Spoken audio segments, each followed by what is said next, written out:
There was something very special about him. There was a certain aura about him, and he had this clarity of thinking that, I went to engineering school. I wasn't really an engineer. I was more mathematician, computer science. That was my background. But still, you start respecting a clarity of thinking. You start respecting that if someone can express a complex idea in a very short phrase, that tells you that the person truly understands the things. Norman, I'd like to do a l'chaim to you. L'chaim. I do have something very special to say to Norman and to his family and to all the generations that might view this video. My name is Glenn Michael. My Hebrew name is Gershon ben Moshe Halevi. And I grew up in a very secular home. And I knew I was a Levi, but I didn't really know what it meant. And Norman, when I came to Chabad, after discovering that I was a Levi, he told me what role a Levi did, and he was the first Kohen whose hands I washed. So, for me, Norman holds a very special place in my heart because of what he taught me and how he helped bring me closer to my Judaism and to my heritage as being a Levi.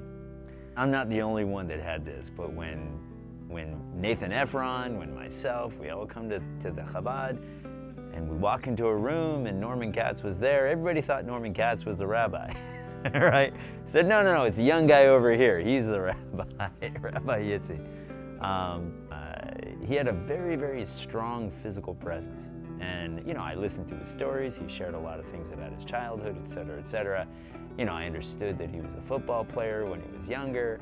And I think during his life, he was a very, very physically strong man.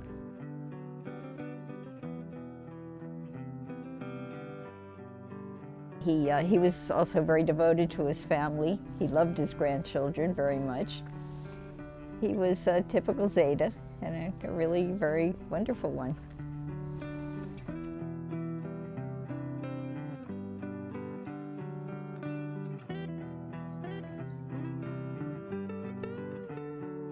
When Norman passed away, and I sent out emails, I called people, I texted people and told them about his passing, it was a shock beyond what I could never imagine the impact that it had on people when they heard that he passed on.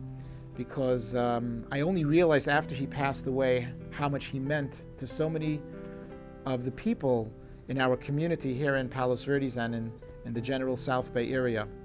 And we certainly, every single one of us, and myself specifically, I know that I'm going to miss him really, really very much. Norman directed people on a spiritual path, and in general, he guided people in a way that people didn't realize themselves that they were being guided. Sunday morning, as I'm going to meet one of my friends for breakfast, my wife says to me, Norman Katz passed away.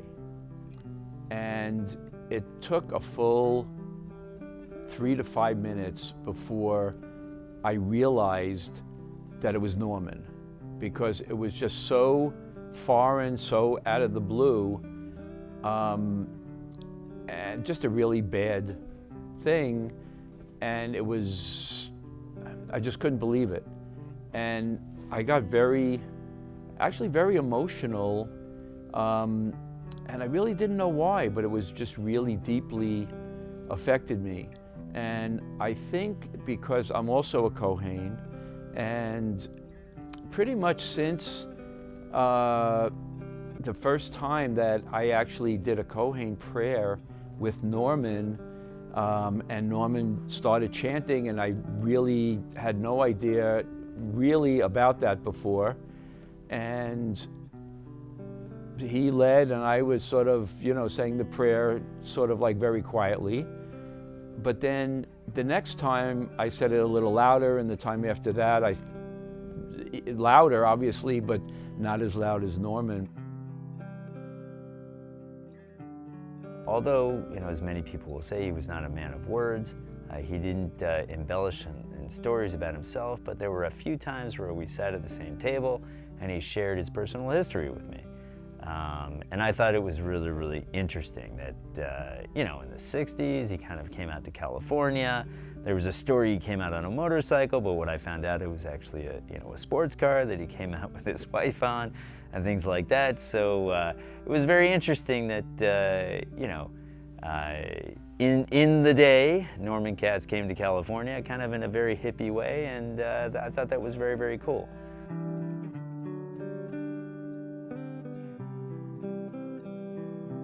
They would constantly, at his company, would have very, very big awards that they would want to give him. They would want to give him Engineer of the Year, and Inventor of the Year, and NASA Scientist of the Year. And my friend there tells me that whenever they came and said, Norman, you've been selected for this award, he would always say, no, I don't want it. I don't want it. Pick somebody else, not for me. And when they would go ahead and they would give him the award anyways, and they would say, it's going to be Wednesday, Mr. Katz, in the auditorium, 2 o'clock in the afternoon. Generally, they would start the ceremonies, and he would forget to go. And that really speaks a lot about him, because he's the kind of person who never really wanted the spotlight on himself. He always wanted other people to get the honors, even though he was really the most deserving of anybody. And the reason that he didn't go was not because he was trying to make a statement or be disrespectful to the process. He genuinely didn't remember, because it was not something important to him. Yet when he's standing up at the beam, every little detail is important, and he makes sure that everybody does it right.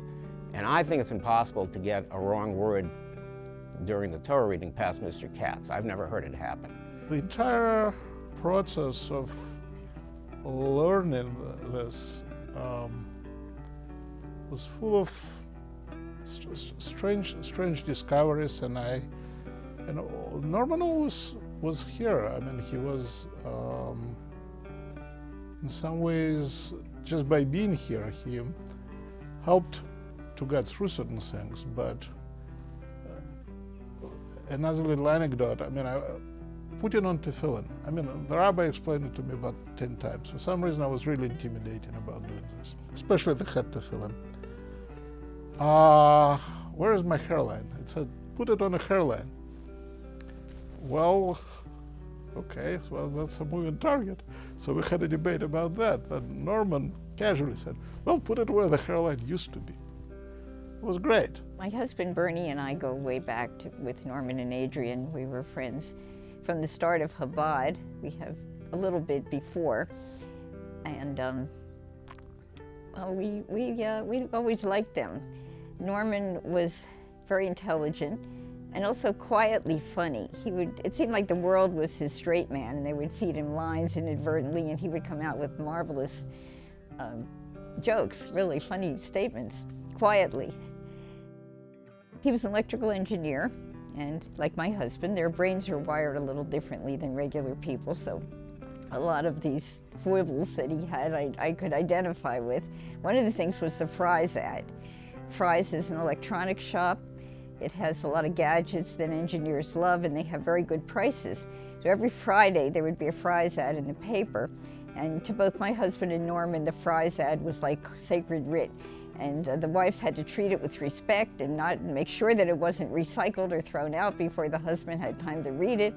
So she would mention something about the Fry's ad, and I said, I know exactly what you mean. Ever had a question about the prayers? If you ever wondered why certain things were done in a certain way, after I got over my intimidation, he became a friend. He was always a person who would take the time and answer questions. I remember something that I never could understand. At the end of the Shacharis, we go back to page 67 and we do another Elam Natseach. And I never understood why we did that. And I tried figuring it out, and then I asked Mr. Katz, and he told me that we do that so that it gives us the opportunity to say Kaddish again. Last year was a very, very hard year for our family because my wife's mother passed away, and fortunately we were able to go to Japan and spend some very quality time with her before she passed away. And Norman and Adrian went out of their way to come to us and approach us and inquire, ask about my mother-in-law and everything else. And to me, that was just a very, very special thing that they did that they didn't have to do. And so I just want to say a big thank you to Norman and Adrian about this, because you have no idea how important it was to us that you felt it important and necessary to inquire on the health and the well-being of my mother-in-law. Something very special was when we lost Norman. It's like his presence was felt. If you watch Star Wars, there was a disturbance in the Force. Things are not going to be the same.